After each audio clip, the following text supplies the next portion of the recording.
Hello everyone, welcome to our first lesson of the second module. So today we're going to be looking at some key ecological terms that we need to know when we go further on with our course. The first term I want to look at is taxonomy. Taxonomy is, if we just get rid of the bear for a second, we don't need him for a sec. Taxonomy is is the science of grouping animals or organisms um, based on similarities of features.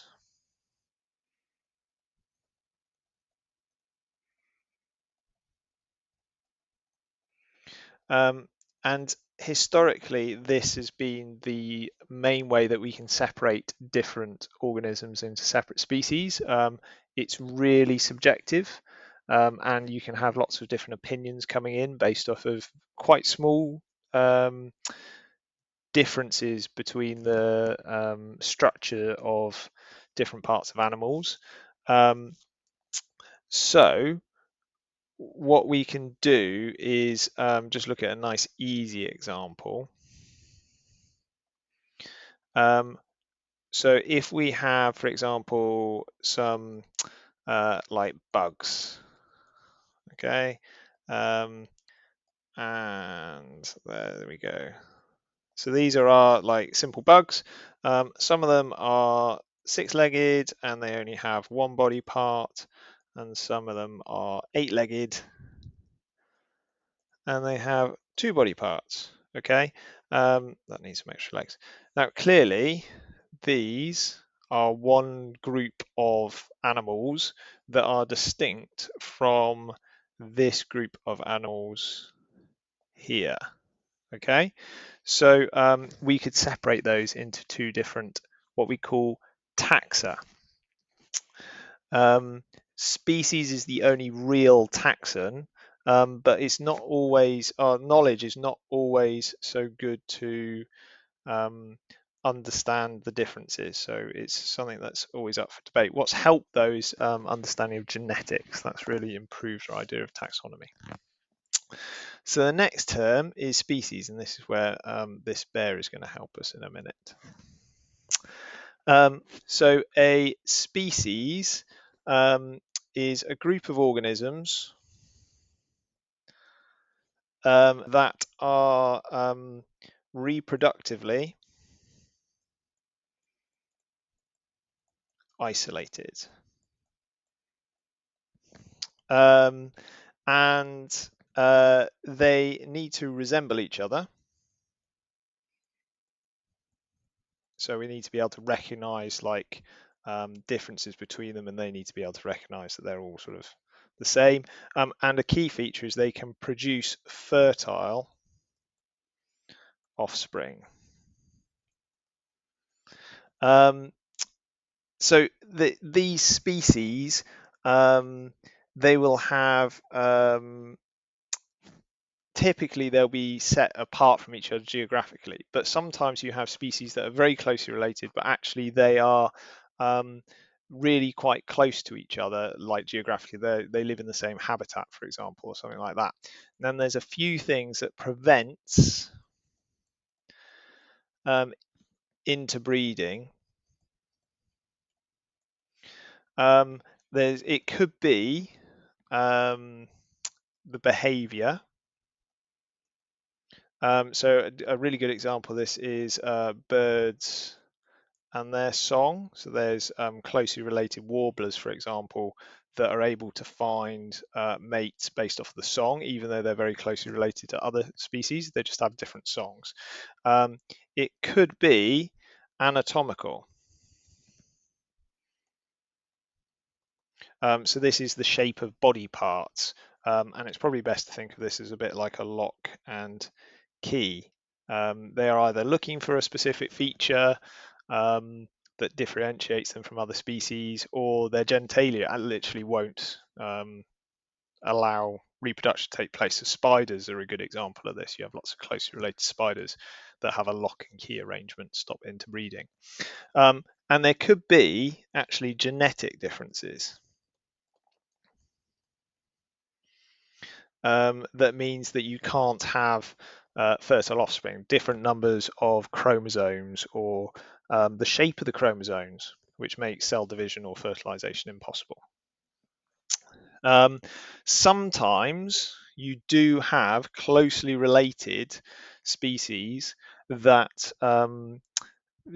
because of a breakdown in the natural ecosystems, like climate change or hunting pressures or something like that, they different species, closely related species, are no longer isolated from each other. So this is an example where we have polar bears are driven from their habitat in much further north through lack of food, and they interbreed with grizzly bears. And they produce this, a polar grizzly hybrid. So this hybrid is actually fertile. You do get interbreeding between closely related species where you have infertile hybrids. Horses and donkeys, for example, produce infertile hybrids called mules that can no longer reproduce. But you get other examples, things like 1 and 2 humped camels, or certain duck species, or even things like whales. It's been found to happen as well. So I keep talking about species, all right, and using names. And for the grizzly bear and polar bear, I've actually used their common names. So polar bear is the common name for that bear. In different languages, so the native people in the far north of Canada, for example, would have a local name for polar bears.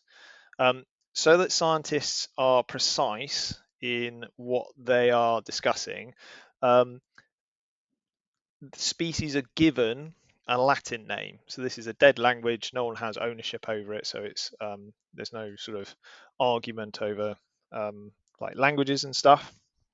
And all scientists will be able to look up a Latin name in a textbook and be able to find the correct animal, which might not happen if you use common names. So this is a Latin name for the common house sparrow.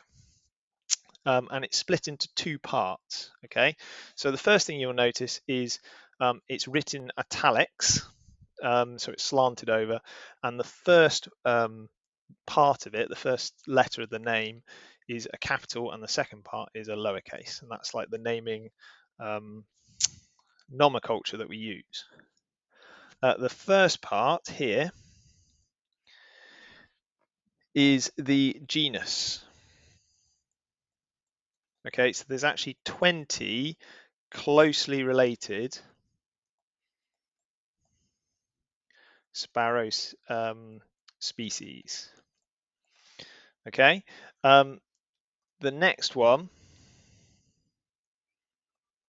is the species name. So this relates to one specific species. All the individuals within this species can interbreed. They don't necessarily able to interbreed with other species within this genus, or at least to have fertile, viable offspring. So that's like an important thing not to get too caught up with the Latin names of things. Now, how do different species come to exist?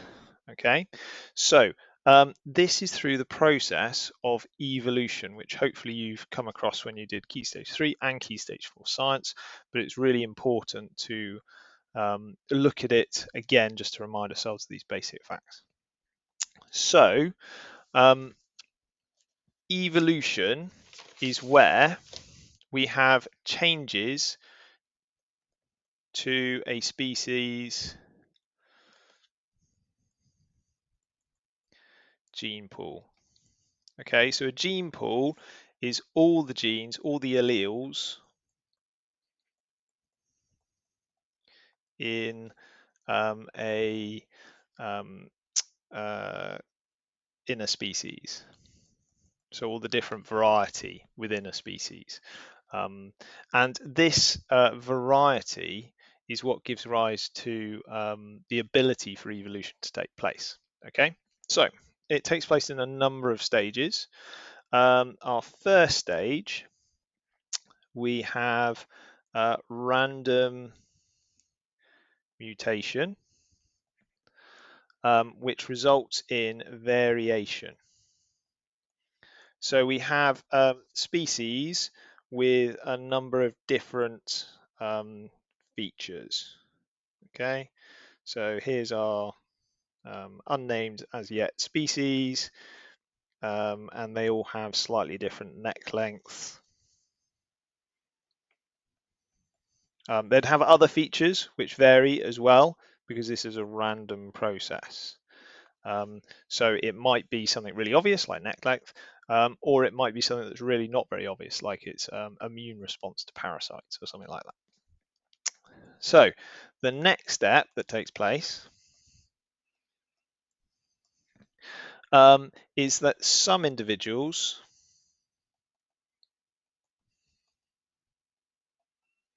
are better adapted. So in the example above, long-necked individuals within this species are better adapted to reaching new food sources in trees, and trees are becoming more common because there's been a change in climate, so there are new conditions. So those better adapted individuals are able to survive and pass on the genes for that adaptation. Okay, so these are the two that will go on to breed, and they are going to have a new generation of individuals, and you're still going to have quite a lot of random variation, but on average it's more likely, especially with successive generations, that the neck length will get be of the longer length. All right, now if these change of conditions, so like the increasing number of trees, loss of grassland habitat, for example, through to climate change, continue over successive generations, these long-necked individuals will be the ones that repeatedly get selected for and are better adapted to survive and go on to reproduce. So the population will slowly change over many generations. And this means that its gene pool will change as well. So you'll lose some of the genetic features you found in our original population, and you end up with an altered gene pool. Now, there's a couple of reasons why you would not get interbreeding between populations, so that you have this sort of speciation, this changing into a new species taking place. Typically, it will be through things like isolation by geography. So if you have animals that are on an island that then separates away from the rest of its landmass, then they will be isolated geographically, and you get new species arising that are different to the species that they were related to originally. And there's lots of examples of this taking place in islands, things like Madagascar, Sri Lanka, New Zealand, Hawaii. These all have endemic species that are only found in those places because of isolation. And they've evolved over time to better match the conditions they find in this changed environment. Sorry.